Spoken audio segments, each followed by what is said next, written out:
Luar biasa, bener-bener luar biasa. Buat kalian yang nonton langsung, kita baru aja jadi saksi sebuah sejarah. Selamat datang di analisis kita hari ini. Kita nggak cuma ngomongin sembarang kemenangan ya, tapi ini sejarah. Kemenangan pertama timnas Mesir di ajang Piala Dunia.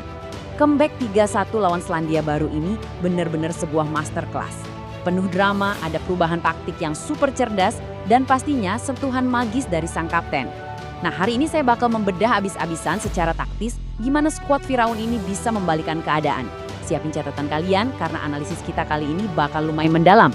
Oke, sebelum kita bahas lebih jauh, ini dia poin-poin yang bakal kita kupas tuntas. Kita mulai dari kejutan awal Selandia Baru, terus masuk ke kebangkitan taktis Mesir, menyoroti efek sang Raja Mesir, membedah statistik pertandingan, merayakan rekor bersejarah, dan kita tutup sama skenario penentuan grup G. Kita masuk ke poin pertama. Kejutan awal dari Selandia Baru. Sebuah kejutan besar di menit ke-15 di BC Place, Vancouver.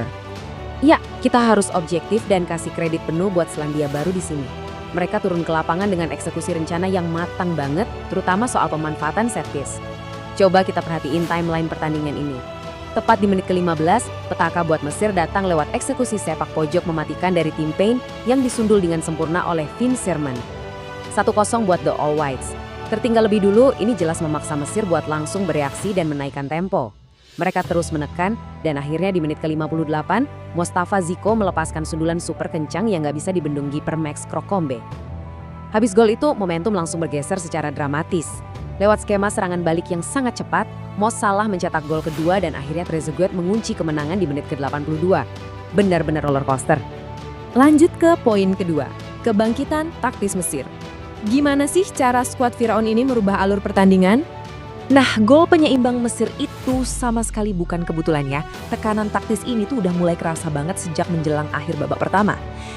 Asyur dan Salah mulai menemukan ruang-ruang berbahaya. Dan metrik expected goals atau XG ini mengilustrasikannya dengan sangat brilian. Mesir mencatatkan XG di angka 1,96 berbanding 1,47 milik Selandia Baru. Angka ini jadi bukti nyata kalau comeback Mesir itu murni hasil dari ancaman yang konsisten dan gempuran yang terus-menerus. Secara statistik, mereka emang sangat pantas buat menang. Masuk ke poin ketiga, efek sang Raja Mesir. Siapa lagi kalau bukan Mo Salah dengan performa masterclass-nya? Gini, kalau tim kalian lagi ketinggalan di pertandingan sepenting Piala Dunia, kalian butuh satu hal. Pemain bintang yang berani ambil tanggung jawab. Dan Salah, dia nggak cuma maju, dia mengorkestrasi seluruh kebangkitan tim. Coba lihat angka ini. 13, tahu gak ini apa? Ini adalah jumlah sentuhan bola Mohamed Salah di dalam kotak penalti lawan. Bayangin aja, posisikan diri kalian sebagai back Selandia Baru. Punya pemain dengan visi dan insting pembunuh kayak Salah, ngacak-ngacak area paling sensitif kalian sampai 13 kali itu. Wah, itu teror murni sih. Ini bukti nyata betapa tak kenal lelahnya dia dalam membangun serangan. Mari kita bedah kontribusi individunya lebih detail lagi. 5 tembakan, 5 peluang yang diciptakan, 1 gol, dan 1 kali assist. Benar-benar gila. Tapi yang paling epik dari semua metrik ini tentu aja proses terjadinya gol kedua Mesir. Itu adalah contoh skema transisi positif yang luar biasa. Umpan 1-2 atau give and go antara Salah dan Ziko itu smooth banget. Salah kemudian menyelesaikan pergerakan itu pakai tendangan melengkung khasnya ke sudut kiri bawah dan Max Krokom mati langkah. Benar-benar kelas dunia.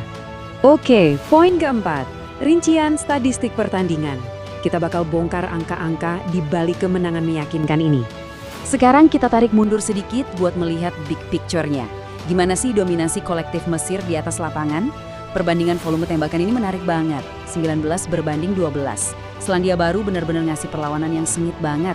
12 percobaan itu patut kita apresiasi dari kacamata taktis. Tapi 19 tembakan dari Mesir secara tegas menunjukkan siapa bosnya di pertandingan ini. Mereka yang memegang kendali penuh atas ritme dan jalannya laga. Masuk ke poin kelima, rekor bersejarah Piala Dunia, malam yang penuh dengan ukiran sejarah buat skuad Firaun. Dengar, pertandingan ini bukan cuma soal adu taktik atau dapat 3 poin. Ini momen bersejarah. Mari kita naikkan energinya sedikit. Coba kalian lihat deretan rekor yang pecah hari ini. Pertama, ini adalah kemenangan Piala Dunia pertama kalinya sepanjang sejarah sepak bola Mesir. Kedua, ini pertama kalinya mereka nyetak 3 gol dalam satu pertandingan Piala Dunia. Ketiga, Salah resmi jadi top skor mutlak Mesir di kompetisi ini dengan 3 gol, melewati rekor Abdel Fauzi. Selain itu, Salah dan Zico jadi duet Mesir pertama yang saling mencetak gol dan ngasih assist di satu laga. Dan kita nggak boleh lupa sama Trezeguet. Dia menyambar tendangan sudut Salah di tiang dekat dan resmi jadi pemain Mesir pertama yang mencetak gol berstatus sebagai pemain pengganti. Brilian! Poin terakhir kita, poin ke-6, skenario penentuan grup G. Gimana peta jalan menuju babak sistem gugur? Dengan kemenangan bersejarah tadi, Mesir sukses naik ke puncak klasemen. Terus, apa dampaknya buat laga pamungkas nanti? Intinya gini, skenarionya cukup jelas. Buat Mesir, kalkulasinya simple. Mereka cuma butuh hasil imbang lawan Iran buat mengunci posisi 2 besar dan lolos. Tapi buat Selandia Baru, harapan belum sepenuhnya hilang, guys. Karena Belgia dan Iran bermain imbang sebelumnya, Selandia Baru secara matematis masih punya peluang. Syarat mutlaknya, mereka harus, wajib, mengalahkan tim kuat Belgia di pertandingan terakhir. Jadi, dari semua analisis tadi, semuanya bermuara ke satu pertanyaan besar ini.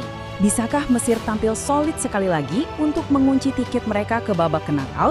Atau mungkinkah Selandia Baru menciptakan keajaiban taktis saat melawan Belgia nanti? Grup G benar-benar ngasih kita tontonan yang luar biasa. Coba kalian pikirkan skenario ini dari sudut pandang analis profesional. Siapa yang menurut kalian bakal lolos? Simpan analisis kalian, dan pastikan jangan sampai kelewatan drama di matchday terakhir nanti. Sampai jumpa di pembahasan taktis selanjutnya.